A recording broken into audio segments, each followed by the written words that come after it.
कि महाराष्ट्र का सियासी घमासान गुवाहाटी से चौपाटी तक अब तक चल रहा था। आज उसकी गूंज देश के सबसे बड़ी अदालत में सुनाई पड़ी। आज इससे जुड़े मामले में सुप्रीम कोर्ट में सुनवाई हुई, जिसमें उद्धव ठाकरे गुट को पहला झटका लगा। सबसे पहले हम आपको सुप्रीम कोर्ट के आदेश की 5 बड़ी बातें बताते हैं, उसके बाद आगे इस पूरे मामले पर जानकारी आपको देंगे। जो पहली बड़ी बात है वो ये कि शिवसेना के 16 बागी विधायकों को अयोग्य ठहराने के मामले में डिप्टी स्पीकर के नोटिस पर रोक लगा दी गई है। दूसरी बड़ी बात, बागी विधायकों को नोटिस का जवाब देने की समय सीमा आज ही खत्म हो रही थी, लेकिन अब वो 12 जुलाई की शाम 5:30 बजे तक जवाब दे सकेंगे। तीसरी बड़ी बात, सरकार बागी विधायकों और उनके परिवार की सुरक्षा सुनिश्चित करे, ये भी आदेश में कहा गया है। चौथी बड़ी बात, कोर्ट ने महाराष्ट्र विधानसभा के डिप्टी स्पीकर, महाराष्ट्र सरकार, महाराष्ट्र पुलिस और केंद्र समेत सभी पक्षों को नोटिस जारी किया है। 5 दिन में इस नोटिस का जवाब देना होगा। और 5वीं बड़ी बात, अगली सुनवाई 11 जुलाई को होनी है। हमने इसमें जो चैलेंज किया था वो ये किया था कि हमारे खिलाफ जो डिस्क्वालिफिकेशन का नोटिस दिया गया है डिप्टी स्पीकर ने ऑन द पिटिशन जो फाइल करी गई है रिस्पोंडेंट्स की तरफ से, उस पे वो आगे बढ़ नहीं सकते हैं, क्योंकि सुप्रीम कोर्ट की कॉन्स्टिट्यूशन बेंच जजमेंट है जिसमें लिखा गया है कि जब तक एक नोटिस एक डिप्टी स्पीकर या स्पीकर के रिमूवल के लिए पेंडिंग हो, तब तक वो डिस्क्वालिफिकेशन ऑफ मेंबर्स की इशू नहीं डिसाइड कर सकते हैं। कोर्ट ने दूसरी साइड को टाइम फाइल करने का रिप्लाई फाइल करने का टाइम दिया है। शिवसेना ने आरोप लगाया है कि बागी विधायकों को 50-50 करोड़ रुपए में खरीदा गया है। यानी शिवसेना ने जो विधायक बागी बने हैं वो 50 करोड़ रुपए में बने हैं। लेकिन हम बगावत के जिस बजट की बात कर रहे हैं वो आंखें खोलने वाली है। इससे पहले कि आपको पूरी रिपोर्ट दिखाएं, महाराष्ट्र की राजनीति से जुड़ी आज की 5 बड़ी खबर आप जान लीजिए।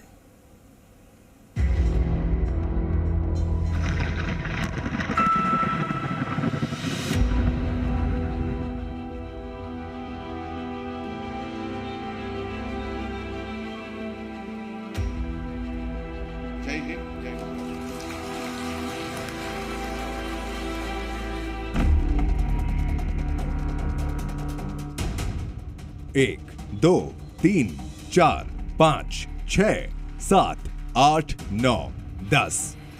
458 के आगे 10 जीरो लगते हैं, तब जाकर कुल रकम होती है 4,58,000 करोड़। इस नंबर को आप शिवसेना में अब तक की सबसे बड़ी बगावत की बुनियाद कह सकते हैं। अब सवाल है कि आखिर बागियों का 4,58,000 करोड़ रुपए से क्या कनेक्शन है? क्या 4,58,000 करोड़ रुपए के लिए ही शिवसेना में अब तक का सबसे बड़ा विद्रोह हुआ?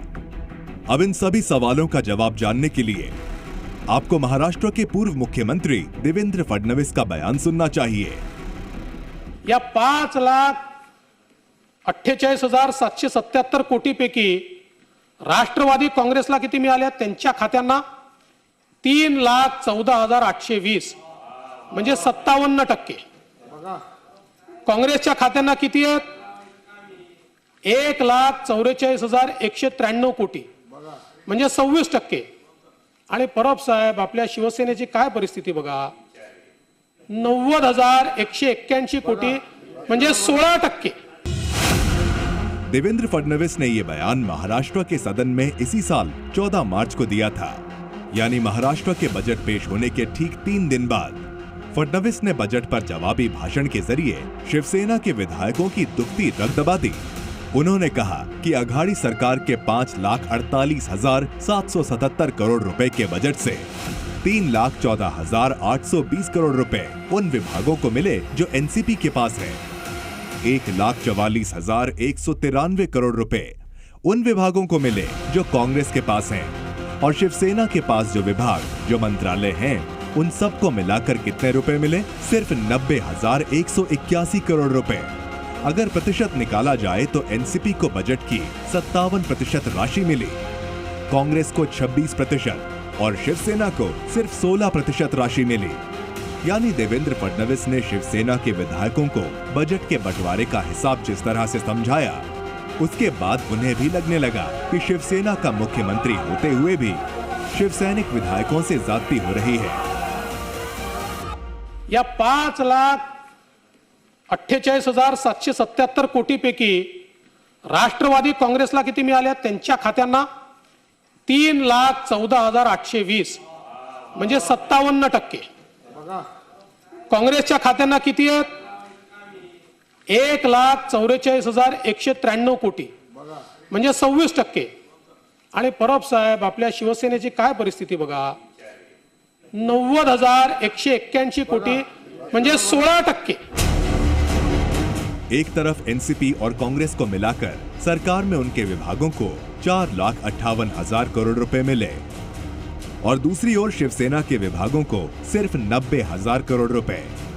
इस दौरान फडणवीस ने यह भी कहा था कि जिन विभाग में सबसे ज्यादा कर्मचारी काम करते हैं और उन्हें वेतन देना पड़ता है वो तमाम मंत्रालय शिवसेना और कांग्रेस से पास होने के बावजूद राज्य के बजट में अजित पवार ने उन्हें नजरअंदाज किया और सबसे कम बजट एलोकेट किया। कहा जाता है कि बजट के एलोकेशन को लेकर एकनाथ शिंदे समेत शिवसेना के कई विधायकों ने उद्धव ठाकरे से नाराजगी जताई, लेकिन उद्धव ठाकरे ने अपने मंत्रियों और विधायकों की शिकायत को नजरअंदाज कर दिया। माना जाता है कि यहीं से शिवसेना में बगावत की नींव पड़ी और शिवसेना के ज्यादातर विधायक इसी मांग को लेकर एक साथ हो गए कि पार्टी को कांग्रेस एनसीपी से गठबंधन तोड़ लेना चाहिए। उसके बाद राज्यसभा चुनाव और विधान परिषद चुनाव के दौरान उद्धव ठाकरे और एकनाथ शिंदे की दूरियां बढ़ती चली गईं और ये दूरियां अब बगावत बनकर उद्धव ठाकरे के सामने खड़ी है। बगावत के बाद भी शिंदे गुट लगातार उद्धव ठाकरे पर अघाड़ी से संबंध तोड़ने का दबाव बना रहा है। हाँ, खुशी खुशी होंगे, क्यों नहीं होंगे। और शिंदे साहब हमारे नेता है, शिंदे साहब को उनका मान मिल जाए तो हमें क्या है उसमें हार से, हम तो शिवसेना के हैं। हमें लगता है कि शिवसेना के हमारी जो पार्लियामेंट्री पार्टी है उसके नेता वो बने रहे शिंदे साहब, और ऐसा डिसीजन अगर लेते हैं तो हम लोग खुशी खुशी आ जाएंगे। इस बीच शिवसेना ने अपने मुखपत्र सामना के जरिए आरोप लगाया है कि बागी विधायक बिक गए हैं, उन्हें 50-50 करोड़ रुपए देकर खरीदा गया है। शिवसेना ने इस खरीद फरोख्त के पीछे बीजेपी का हाथ बताया है। राकेश त्रिवेदी, जी मीडिया, मुंबई। एक ठाकरे की पार्टी में हुई सियासी बगावत का अंत क्या दूसरे ठाकरे की पार्टी में जाकर होगा? क्या शिवसेना के बागी विधायकों की सदस्यता बचाने के लिए एकनाथ शिंदे की लीडरशिप में बागी विधायकों का गुट एमएनएस में मर्ज हो जाएगा? आखिर क्यों एकनाथ गुट बीजेपी के साथ विलय नहीं कर रहा और क्यों एकनाथ एंड कंपनी को ठाकरे शब्द को साथ लेकर चलना जरूरी है या मजबूरी? ये रिपोर्ट देखकर आप समझेंगे।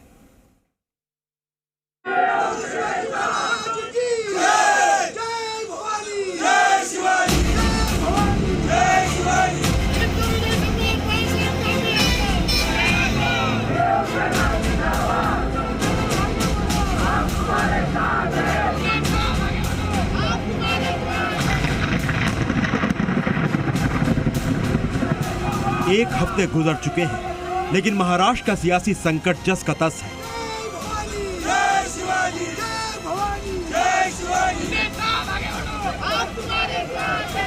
मामला भले ही सुप्रीम कोर्ट पहुंच चुका है, नोटिस जारी कर दिए गए हैं, लेकिन सवाल है कि आखिर पेच कहां फंसा हुआ है। आखिर क्यों एकनाथ शिंदे बीजेपी के साथ विलय नहीं करना चाहते हैं? और सबसे बड़ा सवाल, एकनाथ शिंदे अगर अपने समर्थक विधायकों के साथ बीजेपी में शामिल नहीं होते हैं और अगर वो कानूनी लड़ाई भी हार जाते हैं तो उनका अगला कदम क्या होगा? इन सवालों के चक्रव्यूह के बीच एक शख्स का नाम आता है और उस शख्स का नाम है उद्धव ठाकरे के चचेरे भाई राज ठाकरे। क्या एकनाथ शिंदे गुट की सत्ता की सीढ़ी बनेंगे राज ठाकरे? महाराष्ट्र संकट का क्या अंत करेंगे राज ठाकरे? क्या उद्धव के खिलाफ शिंदे का सियासी हथियार बनेंगे राज ठाकरे?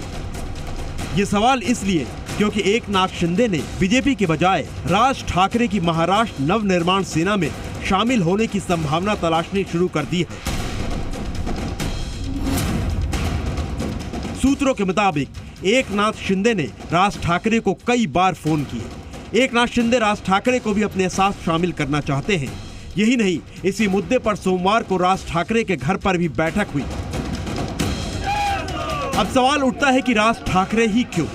एकनाथ शिंदे गुट बीजेपी में भी तो शामिल हो सकता है, लेकिन सूत्र बताते हैं कि एकनाथ शिंदे के गुट के कई बागी विधायक बीजेपी में शामिल नहीं होना चाहते हैं, क्योंकि राज ठाकरे की एमएनएस में जाना उनके लिए ज्यादा सहूलियत भरा है। क्योंकि एक तो ठाकरे का नाम और दूसरा हिंदुत्व दोनों ही एमएनएस से जुड़े हुए हैं। राज ठाकरे के साथ जाने की मुख्यतः 5 वजहें हैं।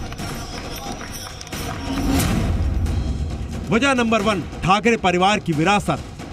वजह नंबर 2, बाला साहब के विचार। वजह नंबर 3, कट्टर हिंदुत्व। वजह नंबर 4, एमएनएस का महाराष्ट्र में मजबूत संगठन। और वजह नंबर 5, खरीद फरोख्त के आरोपों पर विराम लग सकता है। महाराष्ट्र की सियासत में ठाकरे नाम की बहुत अहमियत है। यही वजह है कि 2 दिन पहले शिवसेना की राष्ट्रीय कार्यकारिणी की बैठक में प्रस्ताव पास किया गया था कि शिवसेना और बाला साहेब ठाकरे का नाम कोई और इस्तेमाल नहीं कर सकता है। रेजोल्यूशन नंबर 6 उसमें हमने कहा है बाला साहेब ठाकरे का नाम अगर कोई अपने राजनीतिक स्वार्थ के लिए यूज करता है तो हमें मंजूर नहीं, उसका ऊपर लीगल एक्शन लिया जाए। एकनाथ शिंदे भी जानते हैं अगर बीजेपी से इतर अपने स्वतंत्र वजूद को जिंदा रखना है तो ठाकरे या यूं कहे शिवसेना शब्द को नहीं छोड़ सकते। यही वजह है कि बागी विधायक कह रहे हैं कि हम ही हैं ओरिजिनल शिवसेना, किसी के साथ मर्जर नहीं करेंगे, गठबंधन करेंगे। लोग मर्जर बिल्कुल नहीं कर रहे एमएनएस के साथ ओरिजिनल नहीं, हम लोग तो ओरिजिनल पार्टी है, पार्लियामेंट्री पार्टी, हम मर्जर क्यों करेंगे? Will be recognised as Shiv Sena. यानी आप जो हैं बीजेपी या फिर बच्चू कडू या एमएनएस, ये तीनों पार्टी के जो ऑप्शंस हैं उसे आप खारिज करते हैं? हाँ बिल्कुल, हमको जरूरत ही नहीं किसी में मर्ज होने की, हम अलाइ करेंगे। सवाल ये भी है कि क्या राज ठाकरे अपनी पार्टी को अपने चाचा यानी बाला साहेब ठाकरे की पार्टी शिवसेना के खिलाफ इस्तेमाल होने देने को तैयार होंगे? क्योंकि बाला साहेब अपने जिंदा रहते जो नसीहत देकर गए थे वो शायद उन्हें जरूर याद होगा। आज जो मान सम्मान तुम्हें मिल रहा है शिवसेना के नाम पर मिल रहा है, हिंदुत्व के लिए मिल रहा है, भगवा झंडा के लिए मिल रहा है, इससे गद्दारी करना चाहते हैं या कोई मारामारी? नहीं, ये मैं नहीं, मेरे यहाँ लोकशाही नहीं है, लोकतंत्र नहीं है। करना है तो इस ढंग से करो बस। ठाकरे नाम और हिंदुत्व की कश्ती उद्धव ठाकरे और एकनाथ दोनों के लिए जरूरी है। यही वजह है कि संजय राउत बार बार बाप शब्द का इस्तेमाल कर रहे हैं, लेकिन बीजेपी कह रही है बाला साहेब के नाम पर किसी का कॉपीराइट नहीं है। हमारा जो पार्टी का बाप है उसका क्यों आप इस्तेमाल कर रहे हो? आपको तो 100 बाप है उधर। मेरे अपने बाप का नाम यूज़ करके आप चुनाव में जाइएगा, क्या वो खाली उद्धव ही कर सकते हैं? क्या संजय राउत भी अपने बाप का नाम यूज़ करेंगे? देखिए, बाला साहब ठाकरे जी का इतना बड़ा नाम है और हिंदुत्व का नाम है, कोई परिवार का नाम नहीं है कि परिवार ही यूज़ करेगा। एक बड़ा नाम है, हिंदुत्व की पहचान है और बड़े बड़े महापुरुषों ने ऐसा किया है, तो वो भी एक महापुरुष के अनुरूप ही हैं हिंदुत्व के लिए। उनका नाम कोई भी यूज़ करता है तो ये पारिवारिक मामला नहीं है कि मैं ही और मेरा परिवार ही यूज़ करेगा।